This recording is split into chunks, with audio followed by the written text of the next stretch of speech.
let's get straight into chatting about Frank Lampard, who I thought his sacking 2 weeks ago was rather harsh. Ironically, we were going to put out a video because we were talking before he was sacked about who could replace him, and then he was sacked on Monday, and we had a video to be published on our YouTube channel on Tuesday about it. So I was like, "Oh shit, better do it on Monday. better get out of my get off my ass and publish it on Monday." But you know, Frank Lampard was sacked. Thomas Tuchel has taken over as Chelsea manager, but so everyone's talked about it. So I wanted to talk about this instead and bring in a different angle, because Gary Neville has ruthlessly claimed, according to this article from Talk Sport, that Frank Lampard should be the least surprised of anyone after being axed by Chelsea, considering his apparent role in getting managers sacked by the club. Obviously, the Blues legend was shown the door by the owner, Roman Abramovich, which also came with a statement that they never seem to do for any manager, by the way. It's just because he's a club legend. But Neville claims Lampard must have seen it coming following speculation from the media some weeks ago, highlighting how the Chelsea squad were influential in the sacking of Andre Villas Boas in 2012. This was on the Gary Neville podcast on Sky, and he said, "I think because of the rumours that came out of Stamford Bridge in the media before, it wasn't really a shock. I go back to 8 years ago when Villas Boas had picked a team in the afternoon of a Champions League game. He left out Frank Lampard, Michael Essien, and another big player at that time. And I remember Chelsea players at the time rang up members of the media and trying to get him out. And Frank was part of that group."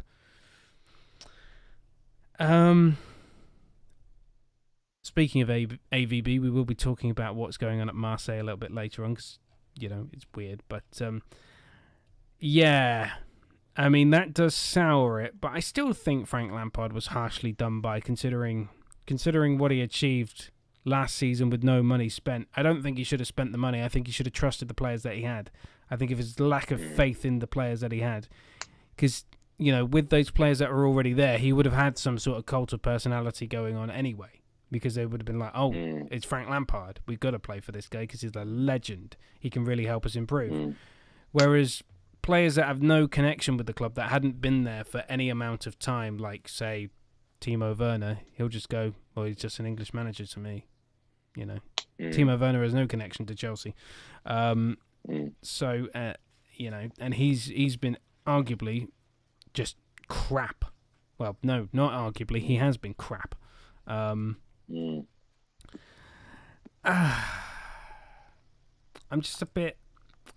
a bit perplexed by the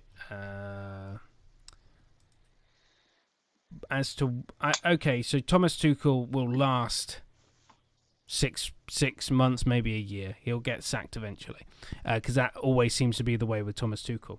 So I was kind of shocked that Lampard was sacked, and then I remembered what I thought when he was appointed manager, and then I remembered what I said at that time was he'll be around for the transfer embargo, and then they'll get rid of him. And I was right, seemingly. I was seemingly right. Who doesn't enjoy being right? But I do remember at the time going, yeah, he's going to get sacked as soon as they can start signing players. They've only brought him in to manage the kids. And that is apparently what happened. Because as soon as he had money to spend, he spent it, got sacked. But then Chelsea are always... At least Chelsea aren't as bad as Watford. At least Chelsea can look at Watford and go, now there's a club that doesn't know their shit.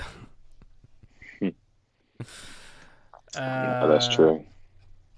Not as bad as the old Aston Villa owners when they had their season where they went down. Oh, you know? Yeah, because they started the season with was it Martin O'Neill? No, I think Martin O'Neill had left at that point. I know they bought in the Lyon manager, who was an ex-Arsenal player, and he did not know what he was doing. Oh yeah, started the season with. I think it was Paul Lambert who was the. Oh yeah, started with Paul Lambert, finished with Remy Gard. Oh, sorry, no, it started with. Yeah, Remy. Who did it start with? Remy. Yeah, Remy Gard. Eric Black was interim manager in the summer months. I'm just having so they were initially managed by Tim Sherwood. He was sacked in October, and then a week later, Remy Gard agreed a 3.5-year deal to become the manager, and they were bottom of the league at that point. Remy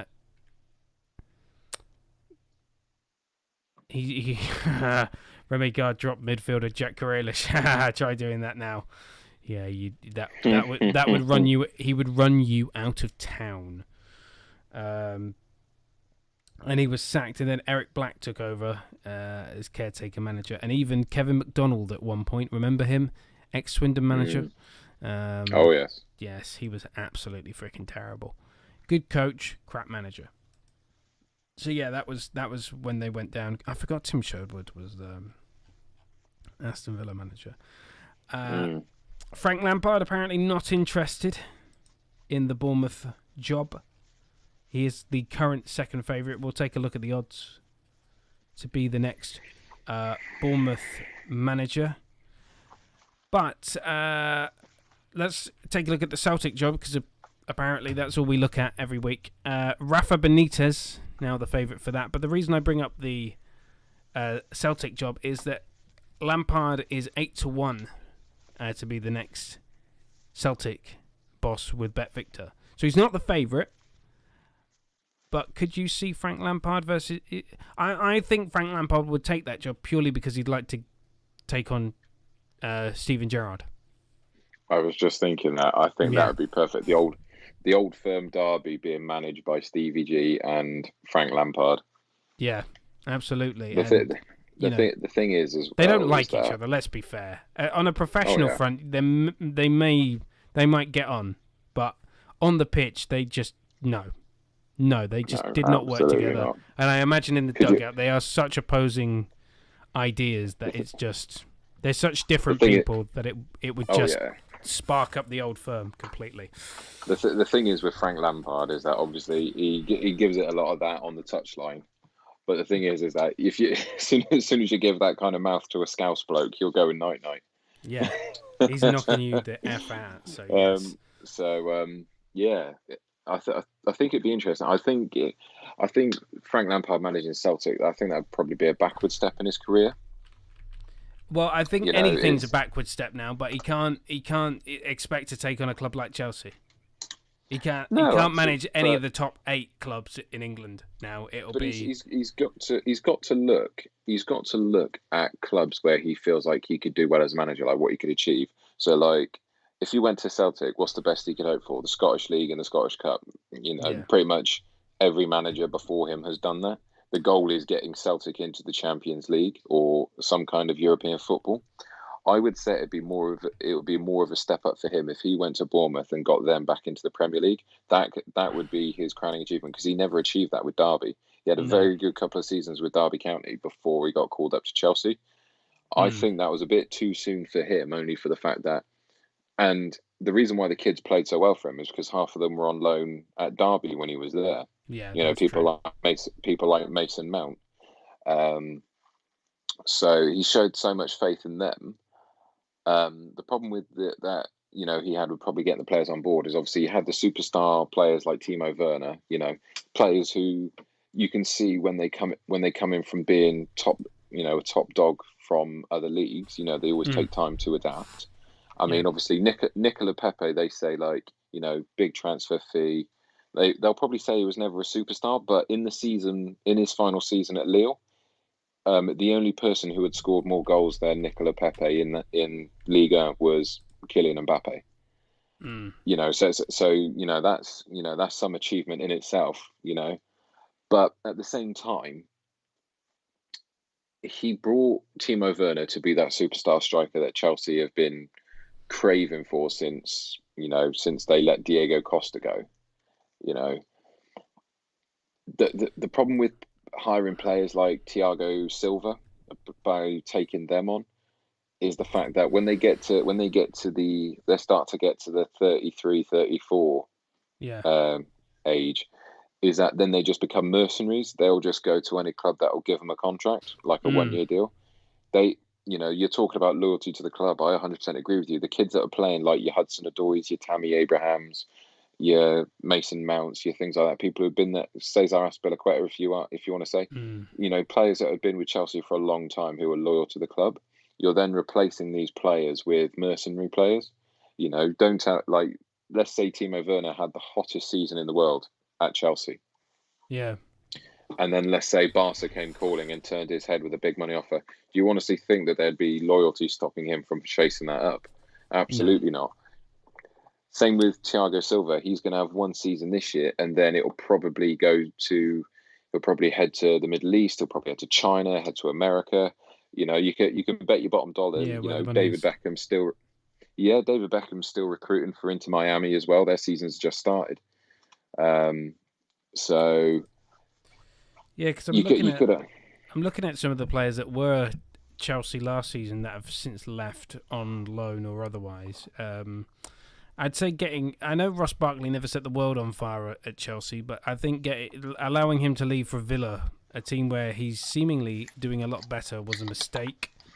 Allowing Ruben Loftus-Cheek to join Fulham on loan was a mistake, in my opinion, and letting Michy Batshuayi go on loan to Crystal Palace again was a mistake. I think honestly, I don't know how many games has Christian Pulisic started this season. 19 games, and last year he got 34 games. He should easily be one of their top players. They should sign him up on a 5-year deal, make him the highest paid player, and just say, okay, stay here for the long term. Sign him up, but they're not doing that because they decided to spend money on players that I don't think they needed. But I thought defensively, Chelsea was. I thought defense was their weakest point last season. Go on. I was going to say, if we're talking defence, Chelsea could have easily, instead of buying Timo Werner, because obviously they already have quite a good striker in Tammy Abraham when he's on his day. Yeah. I would say they could have easily got out and got Koulibaly from Napoli. They could have got. No, they could. There's a couple of decent defenders who are playing in Germany at the moment. If they were going to get a player from Germany, they could have got Akanji, Zagadou from Dortmund, Sula from Bayern Munich, or if they want to take a defender, he was like a little bit later on, but still has plenty to offer. Jerome Boateng would have been perfect.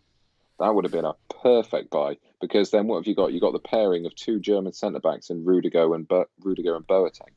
I think you could not ask for a better combination. I think the only reason they didn't sign Jerome Boateng is because his brother comes free as standard. And no one wants Kevin Prince Boateng. No one wants him. It's like, yes, buy one Jerome Boateng, get a Kevin Prince Boateng free.